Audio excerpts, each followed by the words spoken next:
I have been rewatching the first and only season of the Green Hornet TV series that aired during the late 60s on ABC television. Despite being produced by William Dozier, the same guy responsible for that great Adam West Batman TV series, the Green Hornet is played straight. The action is ramped up and the laughs, well, they're kept to a minimum.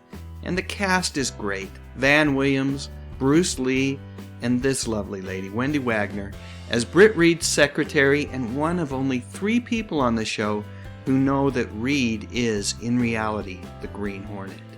While the ratings for the show weren't abysmal, they weren't as stratospheric as Batman's were during the first season of that show, and as a result, the network never had the same level of enthusiasm for the Green Hornet. But I really do think that the show deserved a second season, and the show deserved to run for a full hour. 30 minutes just wasn't enough for the kind of character development that this show's characters richly deserved. Wagner's Lenore case is a perfect example of that.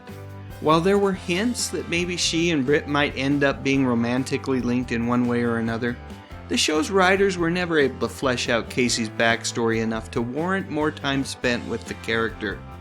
Wagner did the best that she could with the time given during each episode, but truthfully, she was even more woefully underused than Bruce Lee was. Talk about missed opportunities. By the late 60s, Wendy had been in the industry for almost a decade. She was originally discovered by Billy Wilder while they were filming the classic motion picture Some Like It Hot near Coronado Island in California. Unfortunately, because she had not yet graduated from high school, her parents strongly encouraged her to pass on Wilder's offer to be in the film. So she waited, and after graduating from high school, Wagner was offered another role by Wilder, this time for one of my all-time favorite movies, The Apartment. However, the role wasn't really appealing to her and she passed on that opportunity. Instead, Wendy began landing gigs on TV shows. Her debut was in an episode of Wagon Train that aired in 1960 titled The Luke Grant Story. Throughout Wendy's life, she had developed a love for the ocean and all things aquatic, and as a result, many of Wendy's early TV gigs were actually as an underwater stunt double. One of the shows that continued to provide Wendy with work was the Lloyd Bridges vehicle, Sea Hunt. Wendy's big screen debut was in 1964's Rio Concho, starring Richard Boone, Stuart Whitman, Tony Franciosa, and Jim Brown. Other movie roles would follow. Wendy was also seen in the acclaimed 1968 movie Rosemary's Baby. I've got to admit that I've never seen this film. I probably should watch it one of these days, as in 2014 the film was selected for preservation in the National Film Registry by the Library of Congress. Then again, maybe I won't get around to it because, end of the day, I'm just happier watching Wendy and the Green Hornet. I've got every episode recorded on my TiVo because it's currently airing on the Heroes and Icons network, H&I for short. Wendy's final movie appearance was in 1969's The Guns of the Magnificent Seven. What would cause Wendy to just walk away from it all? Well, from everything that I can tell, this might have had more than a little to do with it. You see, Wendy had been very close to Sharon Tate. In fact, for a time they'd been roommates. I've got to believe that when things like that happen, horrible things, traumatic things, sometimes you start to look at life just a bit differently. And sometimes the only choice is to turn your back on whatever caused such tremendous pain and sorrow. And in Wendy's case, that was the entertainment industry.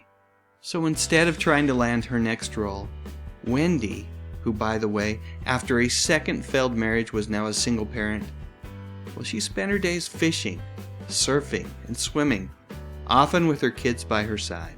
And along with her love for anything water-related, Wendy also cultivated a talent for art. So much so that as time crept along, she became a renowned artist who often had her own shows both in the US and internationally. There is a fun clip from 1990 here on YouTube where both Wendy and Van Williams make an appearance on what appears to be a local television show called Howland. I'll post a link to it at the end of this video because in addition to reminiscing with Van about the good old days on the Green Hornet show, she also shares some of her amazing artwork. I am not exactly sure when Wendy was diagnosed with cancer, but I do know that she passed away in 1997 after courageously battling the disease. She was just 55, exactly the age that I am right now. Way, way too young. According to Wikipedia, her body was cremated and her ashes, well, they were scattered in the Pacific Ocean. For someone who loved the water so much, that was clearly the right thing to do.